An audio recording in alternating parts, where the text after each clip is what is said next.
በስመ አብ ወወልድ ወመንፈስ ቅዱስ አሐዱ አምላክ አሜን። እንኳን በሐምሌ 21 ቀን ታስበውና ተከብረው ለሚውሉ ለቅዱሳን በዓላት በዚች ቀን አቡነ ኤዎስጣቴዎስ ከፋሌ ባህር ልደታቸው፣ ታላቁ አባት አቡነ በጸሎተ ሚካኤል የዕረፍታቸው መታሰቢያ በዓል፣ ጃንደረባው ቅዱስ ሱስንዮስ የዕረፍቱ መታሰቢያ በዓል፣ አስተዋይ የሆነ የተመሰገነ ቅዱስ አውክርስቶስ የዕረፍቱ መታሰቢያ በዓል፣ ምጽዋት መስጠትንም የሚወድ ቅዱስ ለአከ ማርያም የዕረፍቱ መታሰቢያ በዓል በሰላም አደረሳችሁ አደረሰን። አቡነ ኤዎስጣቴዎስ ከፋሌ ባህር። ሐምሌ 21 ቀን በዚች ቀን አጽፋቸውን እንደ ጀልባ ተጠቅመው የኢያሪኮን ባህር ከደቀ መዛሙርቶቻቸው ጋር የተሻገሩት ታላቁ ኢትዮጵያዊ ጻድቅ አቡነ ኤዎስጣቴዎስ ከፋሌ ባህር ልደታቸው ነው። አቡነ ኤዎስጣቴዎስ ኢትዮጵያዊ ጻድቅ ሲሆኑ አባታቸው ክርስቶስ ሞዓ ሲሆን እናታቸው ስነ ሕይወት ይባላሉ። ደጋግ የሆኑ ወላጆቻቸው በሃይማኖትና በምግባር ኮትኩተው አሳደጓቸው። ባደጉም ጊዜ ከአባ ዘካርያስ እጅ መነኮሱ። ታላላቅ ቅዱሳን እስከሚያደንቋቸው ድረስ በጽኑ ተጋድሎ ሲኖሩ ጌታችን ከቅዱሳን መላእክት ጋር ተገልጦላቸው በንፋት መንፈስ ቅዱስ አሳደረባቸው። ከእናትህ ማኅፀን የመረጥኩ ወዳጄ ኤዎስጣቴዎስ ወይ ለብዙዎች ወንጌልን ትሰብክ ዘንድ ከኢትዮጵያ እስከ አርማንያ ድረስ መምህር አድርጌሃለሁ። አንተን የሰማ እኔን ሰማ፣ አንተን ያልሰማ እኔን ያልሰማ ነው ካላችሁ በኋላ ወደ ሰማይ በክብር አረገ። አባታችን ቅስናን ከተሾሙ በኋላ ወንጌልን መስበክ ጀመሩ እና አቡነ አብሳድን ጨምሮ ብዙዎችን አመንኩሰው ከመዛሙርቶቻቸው አደረጉ። እጅግ አስገራሚ ተአምራትን በማድረግ ለብዙ ሕሙማን መድኃኒት ሆኗቸው። ልጆቻቸውን ሰብስበው ከመናፍቃን ጋር በፍጹም እንዳይቀላቀሉ በመምከር አቡነ አብሳድን ሾመውላቸው ወደ ኢየሩሳሌም በመሄድ ቅዱሳት ቦታዎችን ተሳለሙ። በመንገዳቸውም የክርስቶስን ወንጌል እየሰበኩ ብዙዎችን ወደ ቀናች ሃይማኖት መለሷቸው። ወደ አርማንያም ሄደው ወደ ኢያሪኮ ባህር በደረሱ ጊዜ መርከበኞችን እንዳሳፍሯቸው ቢለምኗቸው እምቢ አሏቸው። አቡነ ኤዎስጣቴዎስ ግን አጽፋቸውን በባህር ላይ ዘርግተው በስመ ሥላሴ አማትበው አጽፋቸውን እንደ መርከብ አድርገው ልጆቻቸውን ይዘው ባህሩን ተሻገሩ። ልጆቻቸውን ልጆቼ በልባችሁ ቂምና ሽንገላ እንዳታኖሩ ተጠበቁ፣ ለእኔ ግን ከእናንተ አንዱ እንደሚጠፋ ይመስለኛል አሏቸው። ይህንንም እንዳሉ ከመካከላቸው አንዱ የቂም በቀል መከማቻ ነበርና ወዲያውኑ ሰጠመ። አባታችን አርማንያ ደርሰው ከሊቀ ጳጳሳቱ ጋር ቡራኬን ከተሰጣጡ በኋላ ማስተማር ጀመሩ። የአርማንያ ሰዎች ሁሉ በሃይማኖት አንድ እስከሚሆኑ ድረስ ታላላቅ ተአምራትን እያደረጉ አስተምረው አጠመቋቸው። ጊዜ ረፍታቸው ሲደርስ ጌታችን ተገልጦላቸው ታላቅ ቃል ኪዳን ከሰጣቸው በኋላ መስከረም 18 ቀን አርፈው ከጳጳሳቱና ካህናቱ በታላቅ ክብር ገንዘው በሰማዕቱ በቅዱስ መርህናን ቤተ ክርስቲያን ቀብረዋቸዋል። በዚህ ዕለት ታስበውና ተከብረው የሚውሉ ታላቁ አባታችን አቡነ በጸሎተ ሚካኤል ነው። በዚህችም ቀን ታላቁ አባት አቡነ በጸሎተ ሚካኤል የዕረፍቱ መታሰቢያ በዓል ነው። ይኸውም ከካህናት ወገን የሆነው አባቱ ማርቆስ ሲሆን እናቱ እግዚአ ክብራ ትባላለች። እግዚአ ክብራም ወደ ወላጆቿ በሄደች ጊዜ ከመኳንንቶቹ ለአንዱ እናጋባታለን ብለው ወደ ባሏ ተመልሳ እንዳትሄድ ከለከሏት። ማርቆስም ስለዚህ ነገር አዝኖ ወደ ቅዱስ ሚካኤል ቤተ ክርስቲያን ሄዶ ሚስቱን እንደከለከሉት ለአንድ መነኩሴ ነገረው። መነኩሴውም ሄዶ ቢጠይቃቸው ወላጆቿ ድጋሜ ለመነኩሴውም ከለከሉት። ማርቆስም የተመላለሰ መነኩሴውም ቢያስቸግረው ይዞት ሄደ። ነገር ግን ወላጆቿ ጥላቻቸውን አበዙባቸው። መነኩሴውም ማርቆስን ሚስቱን ለአንድ ቀን ብቻ ሁለቱን አንድ ላይ እናናግራቸው በማለት ይዟቸው አደረ። እሱም በማደሪያው እንዳድሩ ከነገራቸው በኋላ በዚች ሌሊት ርካቤ ሥጋ ሳትፈጽሙ እንዳታድሩ አላቸው። ሁለቱም በመነኩሴው ቤት አድረው ሳለ ሌሊት መልአኩ ቅዱስ ሚካኤል ለማርቆስ ተገለጠለትና ሚስትህ ወንድ ልጅ ትወልዳለች፣ በወለደችም ጊዜ ስሙን በጸሎተ ሚካኤል ትለዋለች፣ ለቤተ ክርስቲያንም አምድ ይሆናል አለው። ማርቆስም ከእንቅልፉ በነቃ ጊዜ ከሚስቱ ጋር ተገናኘና አቡነ በጸሎተ ሚካኤል ተጸነሱ። ጊዜ ክብራ ከጸነሰች በኋላ ፊቷ እንደ ፀሐይ የሚያበራ ሆነ። የታመሙ ሰዎችንም ሆዷን በነኩ ጊዜ ይፈወሱ ነበር። በወለደችም ጊዜ በቤቷ ውስጥ ቀስተ ደመና ተተክሎ ታየ። አስቀድሞ መልአኩ ስሙን እንዳወጣለት በጸሎተ ሚካኤል አሉት። አባቱም ካህን ነውና ምግባር ሃይማኖትን ጠንቅቆ እያስተማረ አሳደገው። በጸሎተ ሚካኤል ገና ሕፃን ሳለ መዝሙረ ዳዊትን የነቢያትን ጸሎት በማዘውተር በጾም በጸሎት ሲጋደል ወላጆቹ ይህ ሕፃን ልጃችን በረሃብ ይሞትብናል በማለት በግድ እየገረፉ እንዲመገብ ያስገድዱት ነበር። በግድ አፉን ይዘው ምግብ ከጨመሩበት በኋላ ይኸው ጾምን ፈታ ሲሉት እርሱ ግን በሕፃን አንደበቱ እኔ በፍቃዴ ባፌ ውስጥ ብጨምረው ጾሜን በሻርኩት ነበር፣ እናንተ ባፌ ውስጥ በግድ ከጨመራችሁት ግን ጾሜ አይሻርም ይላቸው ነበር። እስከ ማታም ይጾም ነበር። ከዚህም በኋላ አባቱ ወደ ጳጳስ ዘንድ ወስዶ ዲቁና እንዲሾም አደረገው። ባደገም ጊዜ አባቱ ማርቆስ ሚስት አጋባው ዘንድ ባሰበ ጊዜ አቡነ በጸሎተ ሚካኤል ሸሽቶ ወደ ገዳም ገባ። አበምኔቱም ከእርሱ ጋር አስቀምጦ የምንኩስናን ቀንበር ያሸክመው ዘንድ ብዙ ፈተነው። ወላጆቹም መጥተው አስገድደው ከገዳሙ ሊያወጡት ሲሉ እምቢ ቢላቸው እናቱ ዘመዷ ወደ ሆነው ንጉሥ ውድም ረአድ በመሄድ ስለ ልጇ ነገረችው። ንጉሡም ከወታደሮቹ ውስጥ ባለንጋ ይዞ የሚገርፍ ወታደር ላከባት። የተላከው ወታደርም በጸሎተ ሚካኤልን እየገረፈ በማስገደድ ከገዳም አውጥቶ ለወላጆቹ ሰጠው። በጸሎተ ሚካኤል በወላጆቹ ቤት ሳለ ወላጆቹን መነኩስ ዘንድ እስካልተዋችሁ ድረስ የቤታችሁን ምግብ አልበላም ብሎ ማለ። አባቱም ምግብ ካልበላ በማለት ጽኑ ድብደባ እየደበደበው 3 ቀንና 3 ሌሊት ቆየ።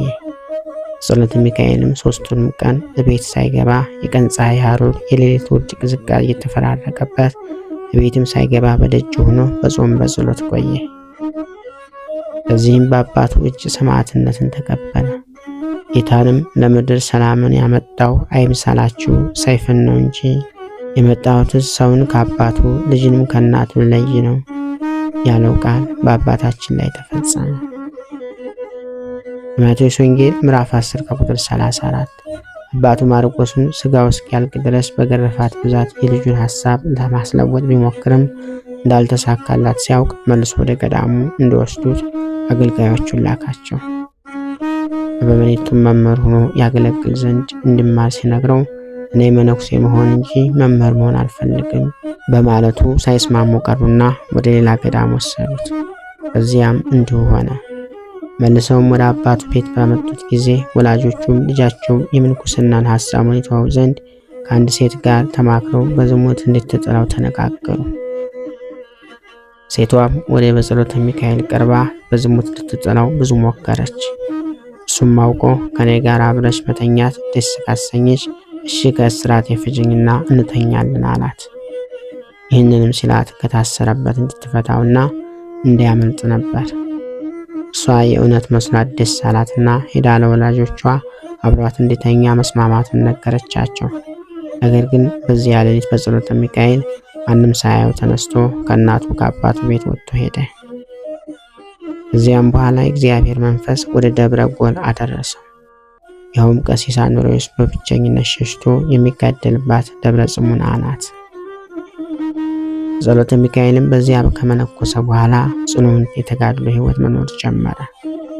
በጾም በጸሎት ሆኖ ቀን የጉልበት ሥራ ይሰራል፣ ሌሊት ቆሞ ሲጸልይ ያድራል።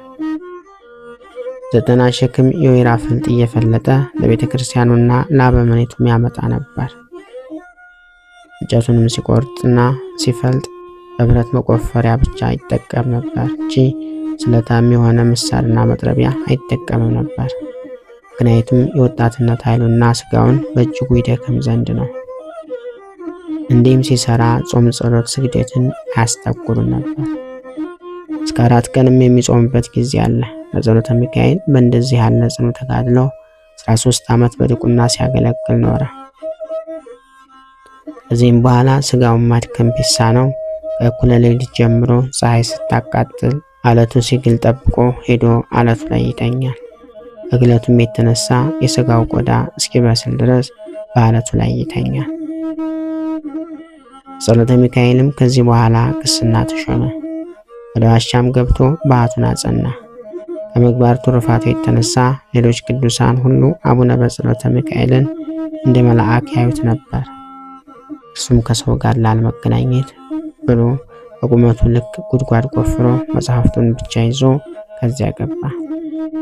ቅዱሳንም መጥተው አንተንም ሌሎችንም የምትጠቅመው ከዚህ ጉድጓድ ወጥተህ ብታስተምር ነው እያሉ በብዙ ልመና ከጉድጓዱ አወጡት። ከዚህም በኋላ የተሰወረውን ሁሉ በግልጥ የሚያይ ሆነ። ብዙ አስደናቂ ተአምራትን እያደረገ ወንጌልን ያስተምራል። ወደ በዓቱም እየገባ በቀን 8000 ስግደትን ይሰግዳል።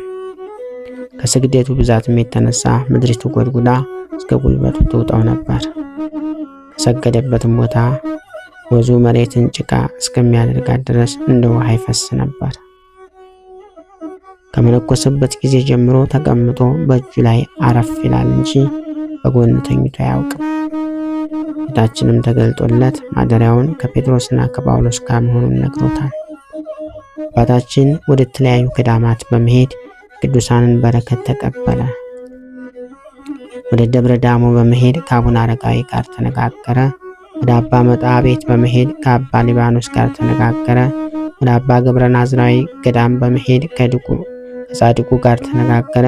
ከሰንበት በቀር እህል ባለመቅመስ 40 ቀንና 40 ሌሊት በመጾም ሱባኤ በያዘ ጊዜ እግዚአብሔር የተለያዩ ምስጢራትን ይገልጥለታል። በሄኖክ መጽሐፍ ላይ ተጽፎ ያለው የሰማይ ምስጢር ሁሉ ተገለጠለት።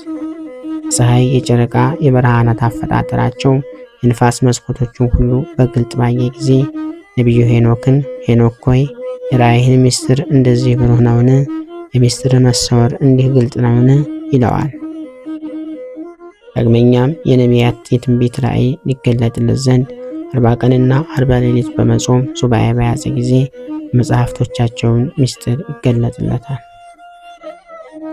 ከዚህም በኋላ አቡነ በጸሎተ ሚካኤል በመማለጃ ወይም በጉቦ ክህነት በሚሰጥ ጳጳስ ምክንያት በሐዋርያት ግዝት ዓለም ሁሉ በግዝት እንደሚኖር ተመለከተ። ወደ ጳጳሱ አባ ዮሐንስ ዘንድ ሄደና አገኘው። ጳጳሱም ልጄ በጸሎተ ሚካኤል ደህና ነህን? አለው። አባታችንም ደህና ነኝ ባለው ጊዜ ጳጳሱ ስለምን መጣህ? አለው። አቡነ በጸሎተ ሚካኤልም ሰው ሁሉ ካጠገባቸው እንዲርቅ ካደረገ በኋላ ጳጳሱን እንዲህ አለ። ቅዱሳን ሐዋርያት በሲኖዶሳቸው መጽሐፍ በመማለጃ ክህነትን የተቀበለና የሰጠ የተለየ የተወገዘ ነው ያሉትን አልሰማህምን? አሉ። ዳግመኛም እጄን በጫንኩበት መንፈስ ቅዱስ ይወርድ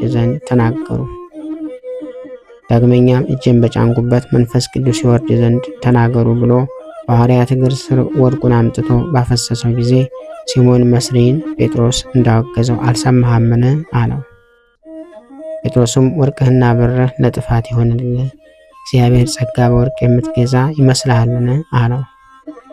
በሐዋርያት ሥራ ምዕራፍ 8 ከቁጥር 19 አባቴ ሆይ የውሃ ምንጭ የፈሰሰ የደፈረሰ እንደሆነ የሚፈሰውም ውሃ ሁሉ ይደፈርሳል፣ ምንጩ ንጹሕ ከሆነ ግን የውሃው ፈሳሽም ሁሉ የጠራ ይሆናል አለው።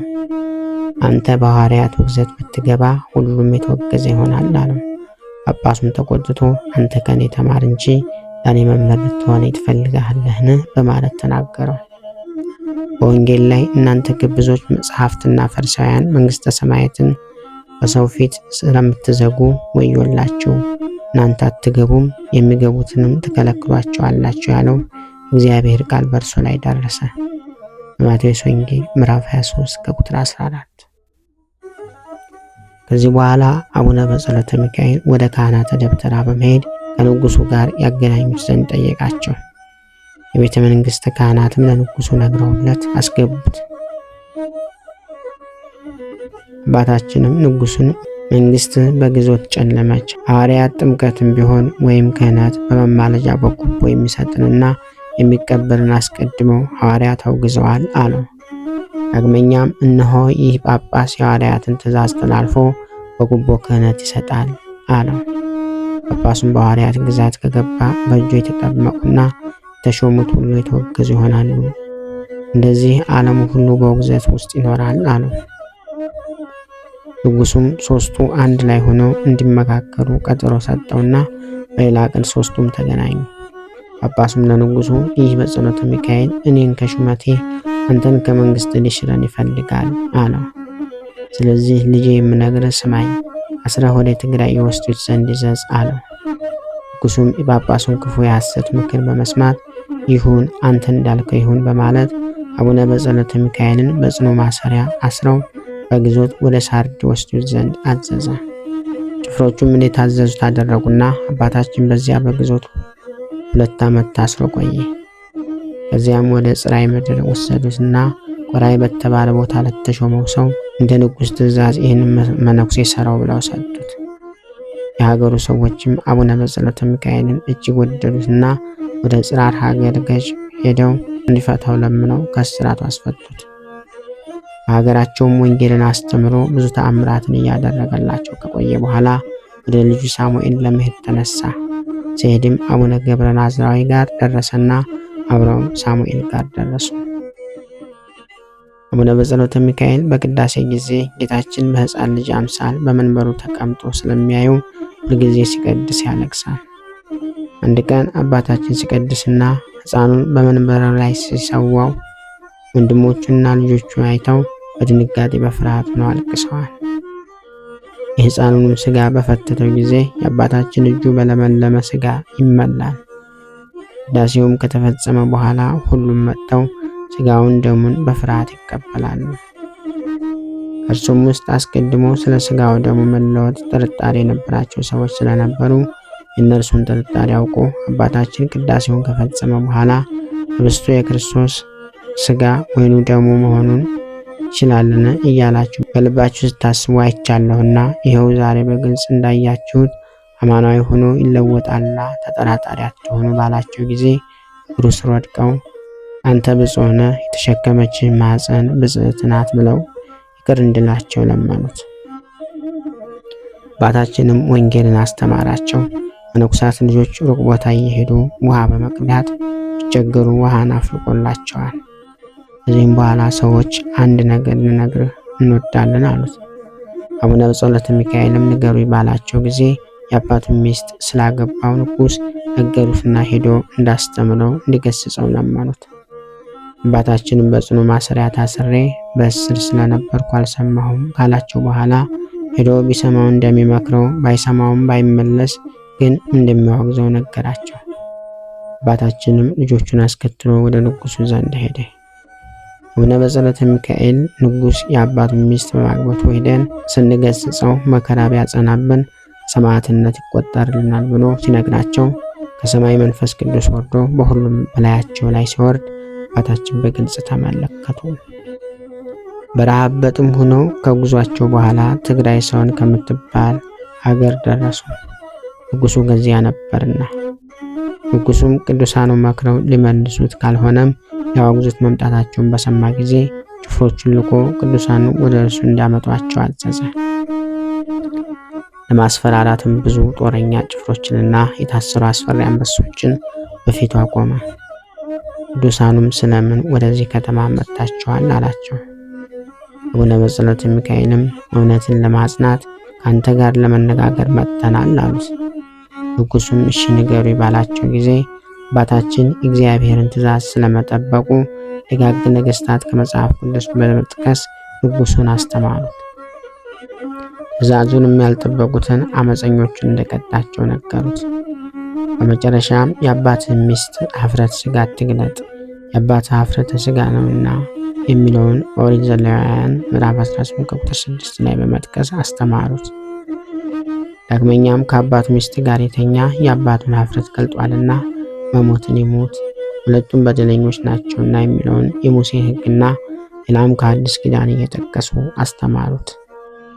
አባታችን ካስተማሩት በኋላ የክርስቲያን ሚስቱ አንዲት ብቻ ናት፣ አንተ ግን ብዙ ሚስት አግብተህ የአባትህን ሚስት አግብተሃልና ሕግ ተላልፈሃል አሉት። ንጉሱም ተምሮ ከመመለስ ይልቅ በታላቅ ቁጣ ሆኖ ቅዱሳኑን ይደበድቧቸው ዘንድ አዘዘ። ሲደበድቧቸውም ታላቅ ጩኸት ተነሳ። ለየብቻ አስረው ካሳደሯቸው በኋላ ንጉሱ ለየብቻ ወደ እርሱ እያስመጣ አናገራቸው። እያንዳንዳቸውም በ7 ገራፊዎች በታላቅ ጅራፍ አስገረፏቸው። ደማቸውም እንደ ውሃ ምድር ላይ ፈሰሰ። ከደማቸውም እሳት ወጣና እስከ 3 ቀን ድረስ ወደ ላይ እየነደደ ቆየ። በዚህም ንጉስ እጅግ ደንግጦ ብዙ ውሃ ከወንዝ እየቀዱ እሳቱን እንዳጠፉ አዘዘ። የበዛ ውሃም ባፈሰሱበት ጊዜ የእሳቱ መጠን ይበልጥ ይጨምር ነበር። ዳግመኛም ብዙ ጨምረው ውሃ እየቀዱ ቢያፈሱበትም ማጥፋት እንዳልተቻላቸውን ባየ ጊዜ ንጉሱ የወንዙን ውሃ በቦይ መልሰው እንዳመጡ አዘዘ። ንግስቲቱም ዛን መንገሳም ንጉስ አምደ ጽዮንን እግዚአብሔርን ቁጣ አታስተውልምን ብላ ተናገረችው። ወዲያውም ነጭ የዝንብ መንጋ መጥቶ የንጉሱን ፈረሶችና በቅሎች ነከሳቸውና ሞቱ። ንጉሱን ፈርቶ በሌሊት ሸሽቶ ወጣ። ቅዱሳኑንም አንድ መውጫና መግቢያ ብቻ ባላት ደራብ ወደምትባል ታላቅ ተራራ ቦታ አውጥተዋቸው እንዳስሯቸው አደረገ። በዚያም የሚኖሩት አሕዛብ ስለሆኑ ክርስቶስን አያውቁም፣ ነፍሰ ገዳዮችም ነበሩ። ንጉሱም አቡነ በጸሎተ ሚካኤልና ልጆቹን የገድሏቸው ዘንድ ወደ እነርሱ መልእክትን ይልክ ነበር። ነገር ግን አባታችን ወንጌልን ሰበከላቸውና አሳምኖ የክርስቶስ ተከታዮች አደረጋቸው። እነርሱም ወደ ንጉሱ ሄደው ክርስቲያን እንደሆኑ ነገሩት። የአባታችን የተአምሩ ዜና በአገሩ ሁሉ በተነገረ ጊዜ ንጉሱ ቅዱሳንን አሳደው ስሙ ዘዋይ ወደሚባለው ታላቅ ባህር ውስጥ ያገቧቸው ዘንድ አዘዘ። አባታችንና ልጆቹንም አረማውያን ወዳሉበት ደሴት አስገቧቸው። ከብዙ ጊዜ በኋላ ከግዞት መልሰው በማውጣት በሰው አውራጃ እንዳስተምሩ ፈቀደላቸው። ንጉሱም ናርዕት የሚባሉ ሰዎችን በጦር ወጋቸው ዘንድ ተነሳ። እነዚህም ሰዎች አስቀድመው በአቡነ በጸሎተ ሚካኤል ስብከት በጌታችን ያመኑ ክርስቲያኖች ነዋል። ንጉሱም ድጋሜ አባታችንን አሰራቸውና ማስፈራራት ጀመረ። አቡነ በጸሎተ ሚካኤል ግን የንጉሱን ማስፈራራት በመናቅ ተናገሩት። እንዲህም አሉት፣ በጦር ብታስወጋኝ ሕዝቅኤልን አስበዋለሁ፣ አንበሶች እንዲበሉኝ ብታዝ ዳንኤልን አስበዋለሁ፣ ወደ እሳት ውስጥ ብትጥለኝ አናንያ አዛርያና ሚሳኤል አስባቸዋለሁ፣ በእንጨት መቁረጫ መጋዝ እንዲቆርጡኝ ብታዝ ኢሳይያስን አስበዋለሁ፣ በድንጋይ እንዲወቅሩኝ ብታዝ ኤርምያስን አስበዋለሁ፣ በሰይፍ አንገቴን እንዲቆርጡኝ ብታዝ በወንድሙ ፊልጶስ ሚስት ምክንያት የገድለው የዘካርያስ ልጅ ዮሐንስ መልኩን አስበዋለሁ፣ ልዩ ልዩ መከራዎችን ብታጸናብኝ መከራ የተቀበሉትን ሐዋርያትና ሰማዕታትን አስባቸዋለሁ ብለው ለንጉሱ መለሱለት። ንጉሱም ከዚህ በኋላ አባታችንን ይቅር ይበሉኝ አላቸው። በአባታችን ምክር ብዙ የንጉሱ መኳንንቶችም ክፉ ስራቸውን በመተው በንስሐ ተመለሱ። ንጉሱም አንዲት ሚስቱን ለጭፍራ አሳልፎ ሰጥቶት ነበርና እሷም አባታችንን ስታገኛቸው ንስሐ ገባች። ንጉሱም ይቺ የተዋት ሚስቱ ንስሐ እንደገባች ሲሰማ ዛሬ ሌሊት ከእርሷ ጋር ተኝቼ ንስሐዋን አስተዋታለሁና ይዛችሁ አምጡልኝ ብሎ ጭፍሮቹን ላከ። አባታችን ሴቲቱን በንስሐ ወደዋት ነበርና አሁን ንጉሱ በእሷ ላይ ሊያድር ያሰበውን ልጆቹ ነገሩት። አባታችንም ይህን ሲሰማ ቀረበውን ማዕድ ሳይቀምሱ አስነስቶ ሁሉም እንዲጸልዩ አዘዘና እሱም ቆሞ መጸለይ ጀመረ። በዚያችም ሌሊት ወዲያውኑ ንጉሱ ድንገት በጠና ታመመ። ያን ጊዜም ንጉሱ ይህ ድንገተኛ ሕማም መጣብኝ አቡነ በጸሎተ ሚካኤል ጸሎት ነው ብሎ ያችን ሴት ካመጡበት ቦታ እንዲመልሷት አዘዘ። ወደ አባታችንም አባቴ ይቅር በለኝ፣ ይህ ሕመም ያገኘኝ በአንተ የተማጸነችውንና ንስሐ የገባችውን ሴት በኃጢአት ላረክሳት ስላሰብኩ ነው አለው። አሁንም ልጅቷን ወደ ነበረችበት መልሻታለሁና አባቴ ከዚህ በሽታ ከዳንኩኝ በሕግ ይኖራለሁ ብሎ መልእክተኛ ላከ። አባታችንም የቤተ መንግስቱን ካህናት ደብተራዎች ወቀሳቸው። ከእናንተ በቀር ይህንን ንጉሥ የሚያስተው የለም፣ ያለ ስራው እያሞገሳችሁ በኃጢአት ላይ ኃጢአት እንዲሰራ የምታደርጉ እናንተ ናችሁ ብሎ የተናገራቸው ጊዜ ደብተራዎቹም እኛም በሕግህ እንኖራለን፣ ይቅር በለን አሉን። ንጉሡንም ይቅር ብለህ ከመጣበት ደዌ ፈውሰው ብለው ለመኗቸው። አቡነ በጸሎተ ሚካኤልም ንጉሡ ከኃጢአት ተመልሶ ንስሐ እንደሚገባ ያውቃለሁ፣ ነገር ግን ሞቱ በእኔ ቃል ምክንያት እንዳይሆን እግዚአብሔር ከበሽታው ይፈውሰው አሏቸው። ካህናቱም ከደዌ በሚድን ነገር እንወስድለት ዘንድ የእግርህን ትቢያ ስጠን አሏቸው። አባታችንም የእግሬን ትቢያ አልሰጣችሁም፣ ነገር ግን ሂዱ ከደዌ ሁሉ ተፈውሶ ታገኙታላችሁ አላቸው። ካህናቱም ወደ ቤተ መንግሥት በሄዱ ጊዜ ንጉሡም ከደዌው ፍጹም ተፈውሶ አገኙት። አንዲት ድንግል መነኩሴት ከክብርት ያሳነሳት ርጉም የሆነ አንድን መነኩሴ ያገኙትና አባታችን መክረው ገስጸው ንስሐ ግባ አሉት። ነገር ግን እርሱ በወቅቱ እሺ ብሎ ንስሐ ሳይገባ ቀረ። እንዲያውም በአባታችን ላይ ክፉ ያስብ ጀመር። እንዲሁም ክህነት ሳይኖረው በውሸት ካህን ነኝ እያለ ሲቀድስ የነበረን አንድን ዲያቆን አባታችን አግኝተው ክርስቶስን ሥጋ ቅዱሳን መላእክትስ እንኳ መንካት የማይቻለው አንተን በውሸት ለመንካት እንዴት ደፈርክ ብለው በመምከር ንስሐ እንዲገባ አዘዙት። የሁለት ክፉ ሰዎች ንስሐ ከመግባት ይልቅ አባታቸው ላይ ክፋትን ያስቡ ጀመር። ወደ ንጉሡም ዘንድ ሄደው በጸሎተ ሚካኤል የሚባለው መነኩሴ ፈርዖንና ሰራዊቱን በባህር ያሰጥመው እንዲሁ ሁሉ ይህንን ንጉሥ ያስጥመው እያለ ይረግመሃል ብለው አወሩለት። ንጉሡም ተቆጥቶ አባታችንን ከነ ልጆቻቸው አስረው ያመጧቸው ዘንድ አዘዘ። አስረው አምጥተውም በንጉሡ ፊት አቆማቸው። ንጉሡም አባታችንን ለምን ትረግመኛለህ ሲሏቸው፣ እሳቸውም ጠላትህን ውደድ፣ ያለንን የአምላክ ሕግ እንከተላለን እንጂ አንተንስ የረገመህ የለም አሉት። ጳውሎስም በምንኩስና ሥርዓት ሰይጣንንም እንኳ አትርገሙ ብሏል አለ። ንጉሡም የከሰሱትን ሁለት ሰዎች አምጥቶ ለአባታቸው አሳያቸው። እሳቸውም የእያንዳንዳቸውን ክፉ ሥራ ለንጉሡ ነገሩት። ንጉሡም ይቅርታ ጠይቆ አባታችንን በሰላም አሰናበታቸው። ከዚህ በኋላ ጠላት ዲያብሎስ በቅዱሳን ላይ ክፉ ሥራ ይሠራ ዘንድ በንጉሡ ልብ ክፉ ሐሳብ አስነሳ። ንጉሡም እኔ በምገዛው አገር ሁሉ ያሉ ቅዱሳንን አምጧቸው ብሎ በሕዝቡ ሁሉ ትእዛዝ አስተላለፈ። ቅዱሳኑም ሁሉ ሰብስበው አመጧቸው። አቡነ ዘአማኑኤል ከልጆቹና ከአባታቸው ከአቡነ በጸሎተ ሚካኤል ጋር ደረሰ። ንጉሡም በቁርባንና በጸሎት ከኔ ጋር ተባበሩ፣ አንድ ሁኑ፣ የምትፈልጉትን ሁሉ አሟላላችኋለሁ። ከኔ ጋር በመተባበርን እምቢ ካላችሁ ግን ወደ እርሱ ሰዳችሁ ዘንድ ሊቀ-ጳጳሱ አዘዋልና ወደ ግብፅ በረሃብና በጥም ትሄዳላችሁ፣ በመንገድም ሰውን የሚገድሉ ሽፍቶች አሉ አላቸው። የአቡነ ዘአማኑኤል ደቀ መዛሙርት ግን እኛ ካንተ ጋር እንተባበራለን፣ ያዘዝከንን ሁሉ እንፈጽማለን ብለውት የሚሸቱን ሁሉ ሰጥቷቸው በሰላም አሰናበታቸው። መምህራቸው አቡነ ዘአማኑኤል ግን ይህን አልፈልግም ብሎ ብቻውን ተሰደደ።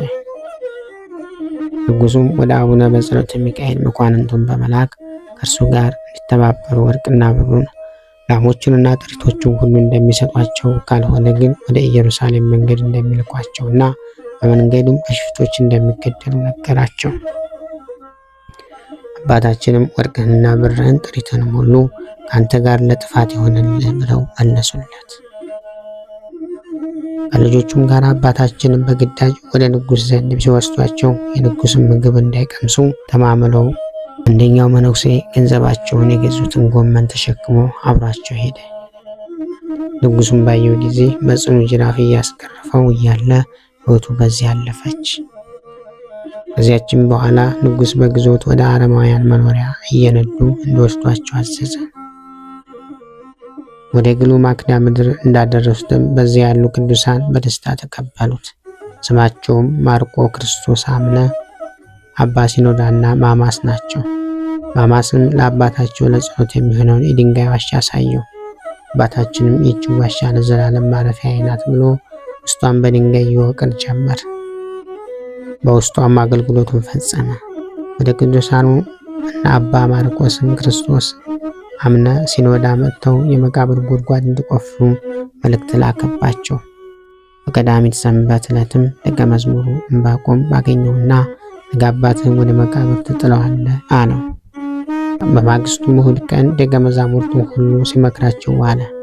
በመጨረሻም አንድ ደቀ መዝሙሩን ብቻ አስከትሎ ወደ ዋሻዋ ገብቶ በአራቱም ማዕዘን ባረካት። ከዚህም በኋላ እጁንና እግሩን ዘርግቶ ነፍሱን በፈጣሪው እጅ አስረከበ። ነቢዩ የጻድቅ ሰው ሞቱ በእግዚአብሔር ፊት ክቡር ነው እንዳለ ያለምንም ጻረ ሞት አረፈ። በመዝሙረ ዳዊት ምዕራፍ 115 ከቁጥር 6። ደቀ መዛሙርቱን በመጡ ጊዜ አርፎ አገኙት።